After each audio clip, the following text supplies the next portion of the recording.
আমার এডমিশন জার্নিটা ছিল একটু অন্যরকম, তাই এর নাম দিয়েছি ক্লেশলব্ধ এডমিশন জার্নি। অনেক জুনিয়র এবং কিছু ক্লাসমেটসরা মেসেজ দিয়েছিল যে কিভাবে প্রিপারেশন নেওয়া যায়, তো তাদের সম্পর্কেও ভিডিও শেষে বলবো ইনশাআল্লাহ। সম্পূর্ণ জার্নিটা তারিখ অনুসারে ধারাবাহিকভাবে লিখছি। দিনটি ছিল এইচএসসি বোর্ড ইংলিশ ফার্স্ট পরীক্ষার আগের দিন। যখন শুনলাম কোনো এক কম্পিটিশন পরীক্ষায় ফার্স্ট হয়ে সর্বোচ্চ স্কলারশিপে এডমিশন জার্নি করার সুযোগ, তখন একজন নিম্নবিত্ত পরিবারের সন্তানের হৃদস্পন্দন বেড়ে যাওয়াই স্বাভাবিক। অনেক সংগ্রাম করে এইচএসসি পরীক্ষার পর শুরু হলো আমার এডমিশন জার্নি। আমি এখন কনফিউজড, কী প্রিপারেশন নেব, মেডিকেল, ভার্সিটি নাকি ইঞ্জিনিয়ারিং। তারপর মনে মনে ভাবলাম আমাকে তো এইচএসসি পাশের পর ইনকামের দিকে ইনভলভ হতে হবে, কারণ আমার তো সেকেন্ড টাইম দেওয়ার সামর্থ্য নেই, পরিবারের হাল ধরতে হবে। তাই এমন কিছু সিদ্ধান্ত নিতে হবে যেন পরবর্তীতে নিজেকে পস্তাতে না হয়। একাডেমিককে থাকাকালীন ফ্রিল্যান্সিংয়ের একটা কোর্সে ভর্তি ছিলাম এবং সেখানে 50% কাজও শিখে ফেলছি। তো এই জন্য ভাবছিলাম যে এডমিশনের জার্নি ফেল হলেও এই সোর্সটা যেন আমাকে ইনকাম জেনারেট করতে সাহায্য করে। তখন বিভিন্ন গ্রুপে পোস্ট করছিলাম যে লেখাপড়ার পাশাপাশি কোথা থেকে ফ্রিল্যান্সিংয়ের কাজটাও করতে পারবো, মেডিকেল নাকি ভার্সিটি। অনেকেই বলছিল যে ভার্সিটি থেকে ভালো হবে। আমার কিন্তু একাডেমিক থেকেই মেডিকেলে যাওয়ার অনেক স্বপ্ন ছিল এবং আমার অনেক বন্ধুদেরকেও বলেছিলাম যে আমি মেডিকেল প্রিপারেশন নিব, কিন্তু ফ্রিল্যান্সিংয়ের কথা ভেবে ভার্সিটি প্রিপারেশন নেওয়া শুরু হয়। এখানে আর একটা ব্যাপার ছিল, আমি যেখানে কম্পিটিশনের মাধ্যমে স্কলারশিপের জন্য সুযোগ পেয়েছিলাম, তারাও শুধু ভার্সিটি নিয়ে কাজ করছিল। তারা উৎসাহিত করছিল যে তুমি ভার্সিটি প্রিপারেশন নাও। তারা প্রথমবারের জন্য কোচিং চালু করতে চেয়েছিল, কিন্তু দুঃখজনকভাবে তাদের উদ্দেশ্যটা ব্যর্থ হয়, কারণ সেটা ছিল তাদের নতুন এডমিশন কোচিংয়ের পরিকল্পনা। এজন্য পরীক্ষায় শুধু যারা স্কলারশিপ পেয়েছিল শুধু তারাই ভর্তি হতে চেয়েছিল। অবশেষে তারা এডমিশনের কোচিং চালু করতে ব্যর্থ হয় এবং সেখানে কোচিংয়ের পরিবর্তে মেস সিস্টেম চালু করে। কিন্তু যেহেতু তারা আমাকে স্কলারশিপের কথা দিয়েছিল, তাই তারা তখন 50% স্কলারশিপ পূরণ করেন, কারণ কেউ তো সেখানে আর ভর্তি হয়নি। এজন্য স্কলারশিপ 100% থেকে 50% করে দিয়েছে। আলহামদুলিল্লাহ, তবু আমি খুশি ছিলাম। আমি একাডেমিকে যে বইগুলো পড়ছিলাম সেগুলো অনেক পুরোনো হয়ে গেছিলো, কারণ সেগুলো আমি পুরাতন বইয়ের দোকান থেকে কিনেছিলাম। এজন্য কিছু কিছু বই এমন অবস্থা হয়েছিল যে সেটা আর পড়াই যাবে না। অবশেষে যারা আমাকে স্কলারশিপ দিতে চেয়েছিলেন, তারা আমাকে তাদের কোচিং চালু করার জন্য যে বই কিনেছিলেন সেগুলো আমাকে পড়তে দেন। এরপর বইগুলো নিজে নিজে পড়তে শুরু করলাম। যেহেতু আমার একাডেমিকেই বেসিক ক্লিয়ার ছিল, এজন্য আমি নিজে নিজে পড়তে পারলাম। তারপর দেখলাম পড়তেছি তো ঠিকই, কিন্তু দৈনিক এবং সাপ্তাহিক যদি পরীক্ষা না দেই তাহলে তো এডমিশনে ধরা খেতে হবে। তাই সিদ্ধান্ত নিলাম এসিএস এর ভার্সিটি কোর্স কেনার জন্য। কিন্তু অলরেডি এসিএস এর ভার্সিটি কোর্সের ডিসকাউন্ট শেষ হয়ে গিয়েছে। অনেক যোগাযোগ করার পরেও বড় ভাইদের সাথে ডিসকাউন্টে ভর্তি হওয়ার জন্য প্রথমে তারা কিছুতেই রাজি হয়েছিল না। আমার পারিবারিক অবস্থা এবং FRB24-এ ভর্তি থাকার দরুন এসিএস আমাকে ডিসকাউন্টের মেয়াদ শেষ হওয়ার পরেও ডিসকাউন্টে ভর্তি হওয়ার সুযোগ করে দেয়। তারপর আমি সেখানে রেগুলার পরীক্ষা দিলাম অনলাইনে। দেখতে দেখতেই আমার এইচএসসি পরীক্ষার রেজাল্ট দিয়ে দিল। জিপিএ 5 পেলাম। মনে মনে হিংসা হয়েছিল, অনেকে A+ না পেয়েও ইঞ্জিনিয়ারিং কিংবা মেডিকেল প্রিপারেশন নিয়েছে। এদিকে আমি একটা সর্বোচ্চ রেজাল্ট করার পরেও ভার্সিটি প্রিপারেশন নিয়ে পড়েছি। তারপর ভাবলাম এখন যদি পরিবর্তন করি তাহলে হয়তো রেজাল্ট আরও খারাপ হবে। এজন্য আর পরিবর্তন না করেই টার্গেট করলাম দেশের সর্বোচ্চ ভার্সিটি DUকে। এবং কয়েকদিনের মধ্যেই প্রথম সার্কুলার প্রকাশ করলো ঢাকা বিশ্ববিদ্যালয়। সেখানে আবেদন করলাম। ধীরে ধীরে মেডিকেল, তারপর প্রায় 8 জায়গায় আবেদন করলাম। এর মধ্যে ঢাকা বিশ্ববিদ্যালয় মেডিকেল এডমিশন টেস্ট এবং বুয়েটের পরীক্ষার তারিখ ঘোষণা করেছিল। তখন আমার ভার্সিটি প্রিপারেশন নিয়েও বুয়েটে কিংবা ইঞ্জিনিয়ারিংয়ে পরীক্ষা দেওয়ার অনেক ইচ্ছা ছিল, কারণ আমি ঢাকা বিশ্ববিদ্যালয়ের পাশাপাশি ইঞ্জিনিয়ারিং অনেক প্রশ্ন সমাধান করতাম। যেহেতু ঢাবিতে রিটেন ছিল, এজন্য পরীক্ষা দিলে হয়তো সুযোগও পেতাম। কিন্তু তখন ভাবলাম আমি তো ঢাবির আবেদন রংপুরে করেছি, আর বুয়েটের পরীক্ষা তো ঢাকায় হবে।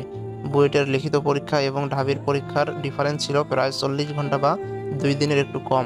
তাই ঠিক করলাম না, বুয়েটে পরীক্ষা দিলে হয়তো ঢাবির পরীক্ষার প্রস্তুতিতে যাতায়াতের কারণে ইফেক্ট পড়বে। এজন্য ক্যান্সেল করলাম বুয়েটে পরীক্ষার আবেদন। আমি জানি যদি সর্বোচ্চ টাকা দিয়ে ভালো যানবাহনে যাতায়াত করতাম তাহলে হয়তো সুযোগ পেতাম ঢাকায় বুয়েটে পরীক্ষা দেওয়ার পর ঢাবির পরীক্ষার জন্য রংপুরে আসতে। কিন্তু ভাবলাম আবেদন করতে খরচ লাগে, আবার যাতায়াত খরচ, এগুলো তো অনেক খরচ হয়ে যাবে আমার পক্ষে। তাই অবশেষে আর কোথাও ইঞ্জিনিয়ারিং পরীক্ষা দিলাম না, যেহেতু সিকিউরিটিও আলাদা হয়ে গিয়েছিল। তাই শুধু ভার্সিটি নিয়েই পড়ে থাকলাম।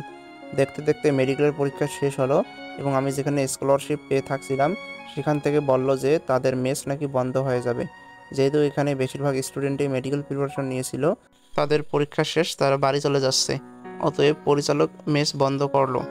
তো যেই কথা সেই কাজ, মেডিকেল পরীক্ষার প্রায় 10 দিন পর মেস বন্ধ হয়ে গেল এবং তখনও ঢাবির পরীক্ষার এখনও 16 থেকে 17 দিন বাকি ছিল। অবশেষে অ্যাডমিশন জার্নি সম্পূর্ণ না করেই চলে আসতে হলো বাসায়। বাসায় এসে পড়লাম একটা বিপদে। এসে দেখি আমি একাডেমিকে যে ঘরে পড়তাম এবং থাকতাম সেই ঘরটি আর নেই, কারণ ঘরটা আমার বাবার ছিল না, আমার বিবাহিত বড় ভাইয়ের ছিল। মনে মনে ভাবলাম কেন যে রংপুর থেকে আসলাম। তারপর এক ঘরেই বাবা মা সবাই থাকলাম এবং আমার লেখাপড়া আবার শুরু করলাম। কিন্তু একটি ঘরেই সব কিছু করার কারণে হট্টগোল সৃষ্টি হয়, পড়ালেখায় বেশি মনোযোগ বসতো না। তবুও বাধ্য হয়ে দিনের বেলায় বাইরে গিয়ে পড়তাম এবং প্রায় 8 দিন পর জাহাঙ্গীরনগর বিশ্ববিদ্যালয়ের পরীক্ষা শুরু হলো। এজন্য ঢাকায় আসলাম। ঢাকা থেকে ঢাবির পরীক্ষার 2 দিন আগে আবার রংপুরে এলাম বন্ধুর কাছে। ঢাবির পরীক্ষার আগের দিন জাহাঙ্গীরনগর বিশ্ববিদ্যালয়ের রেজাল্ট দিল। সেখানে পাশ করলাম, মেরিট আসলো 350 এর মতো। কারণ আমি বাংলা এবং আইসিটি তখন ভালো করে পড়ি নাই, কারণ ঢাবির পরীক্ষায় হয়তো চাপ পড়বে এজন্য। পরের দিন ঢাবির পরীক্ষার জন্য যথাসময়ে উপস্থিত হলাম পরীক্ষার কেন্দ্রে। পরীক্ষার হলে ঢোকার কিছু সময় পরে সেখানে একটা সমস্যায় পড়ছিলাম। স্যারকে 2টা প্রয়োজনীয় কোশ্চেন খাতায় কিভাবে রোল নাম পূরণ করব সেই রিলেটেড করেছিলাম। সম্মানের সাথেই প্রশ্ন করেছিলাম আমি। তবু স্যার আমার প্রতি অনেক রেগে গিয়েছিলেন এবং শেষ পর্যায়ে এমসিকিউ খাতা নিয়ে নিলেন এবং 7 থেকে 8টা সহজ এমসিকিউ আমি দাগাতে পারলাম না। এমনকি একটার উত্তর বের করছি সেটাও দাগাতে দেননি তিনি। আমার এখনও মনে আছে ম্যাথের একটার উত্তর 120 ডিগ্রি বের করেছিলাম, অ্যান্সার বের করেও দাগাতে পারলাম না। এভাবে এমসিকিউ পরীক্ষাটা কিছুটা খারাপ হলো। পরবর্তীতে রিটেন পরীক্ষাটা ঠিকঠাকভাবেই দিলাম। পরীক্ষা শেষে মনে হলো যে এমসিকিউ মনে হয় ফেল করব। এরপর বাসায় ফিরলাম। বাসায় আমার পিতা আমার প্রতি একটু রাগারাগি করলেন, একটু মারছিলেনও এবং পরবর্তীতে নেক্সট প্রিপারেশন নেওয়া শুরু করলাম জগন্নাথ ইউনিভার্সিটি চট্টগ্রাম এবং সাস্ট।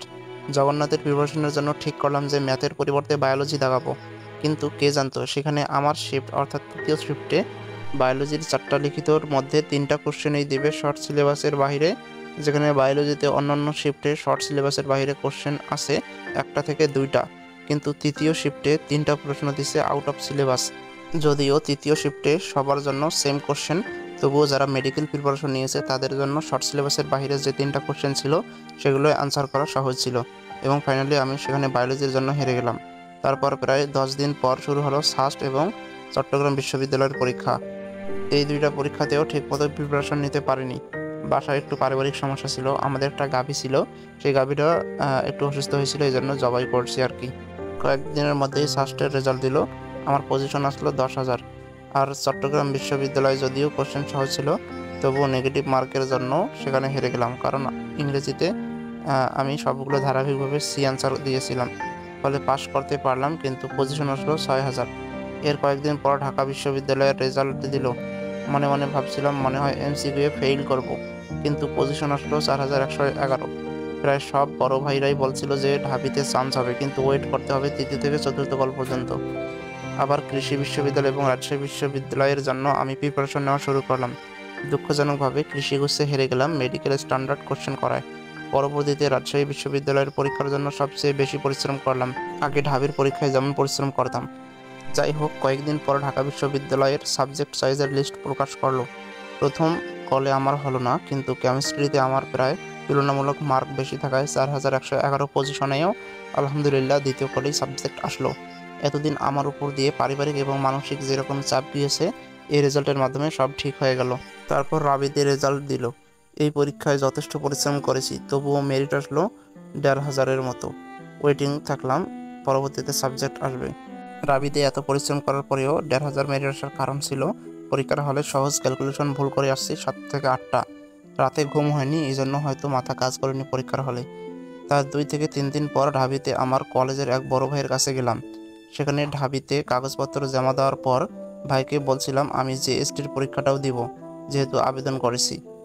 এজন্য কাগজপত্র জমা দেওয়ার পরেই বাসায় আসলাম, কিন্তু ভাইয়ের কাছ থেকে আসার পর জিএসটি পরীক্ষার 2 দিনের একটু কম সময় ছিল, এজন্য এই পরীক্ষায় বেশি প্রিপারেশন নিতে পারিনি।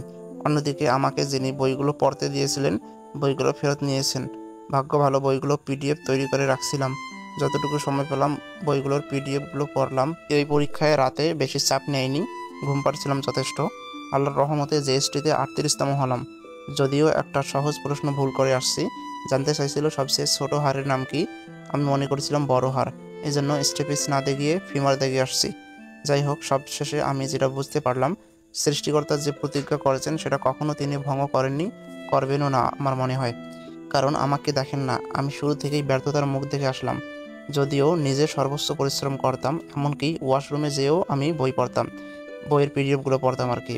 এই জন্য আমার রুমমেট, ওর নাম হচ্ছে মাহফুজার রহমান, ও সবসময় বলছিল যে তুমি ঢাবিতে টপ করবা।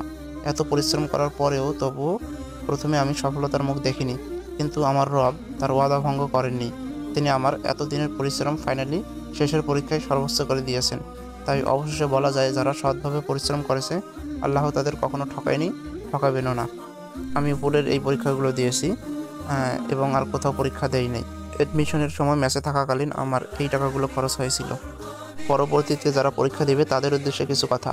অনেকে মেসেজ দিয়েছিলেন, এজন্য আমার মতো যারা নিম্নবিত্ত পরিবারের সন্তান, যারা অনলাইনের মাধ্যমে ম্যাক্সিমাম স্টাডি করে থাকে, তাদের উদ্দেশ্যে সাজেশন হচ্ছে প্রত্যেকটা টপিকের বেসিক ক্লিয়ার রাখতে হবে। কোনো টপিক না বুঝলে ইউটিউবে সার্চ করলেই মুহূর্তের মধ্যে সেটা চলে আসে। আমি এভাবেই বেশি শিখেছি এবং আমি যেটা অধ্যায় প্রথমবার করতাম, সেই অধ্যায়ের যে কোশ্চেনগুলো আমি নিজে নিজে সলভ করতে পারতাম না, সেগুলো আলাদা কলম দিকে দাগিয়ে রাখতাম এবং পরবর্তীতে সেগুলো বারবার করতাম। এর কারণে আমার অনেক উন্নতি হয়েছিল। আরেকটা জিনিস আমাকে খুবই হেল্প করছে, সেটা হচ্ছে গুগলের জেমিনি অ্যাপ। চ্যাট জিটিপির মতো যে কোনো কোশ্চেন বা যে কোনো টপিক না বুঝলে কোশ্চেন করলেই সে উত্তর দেয়। তার কথাগুলোর উচ্চারণও অনেক স্পষ্ট ছিল এবং আমি যেভাবে উত্তর চাই সেভাবেই দিত। এজন্য এই জেমিনি অ্যাপ ব্যবহার করে একটা ভালো প্রিপারেশন নেওয়া যেতে পারে। আর সবচেয়ে বড় কথা যেটা, সেটা হচ্ছে অনলাইন এন্টারটেনমেন্ট। আমার অনেক ফ্রেন্ড রয়েছে যারা এটির অপব্যবহারে হতাশায় ভুগতেছে বর্তমান। তাই অনলাইন এন্টারটেনমেন্ট, বিশেষ করে সোশ্যাল মিডিয়া, এটা খুবই ঘৃণিতভাবে ব্যবহার করতে হবে। এর থেকে দূরে থাকতে আমি মাঝে মাঝে ইনস্টল করতাম, অর্থাৎ বেশিরভাগ সময় এই অ্যাপগুলো আমার ফোনে আনইনস্টল থাকতো, কারণ আমি বুঝতে পারছিলাম শেষ সময়টা খুবই গুরুত্বপূর্ণ। ইনশাল্লাহ এভাবে প্র্যাকটিস করলে সফলতা অবশ্যই আসবে, কারণ মহান আল্লাহ তাআলা প্রতিজ্ঞাবদ্ধ। ধন্যবাদ সম্পূর্ণটি শোনার জন্য। দোয়া করবেন আমার জন্য। আসসালামু আলাইকুম ওয়া রাহমাতুল্লাহ।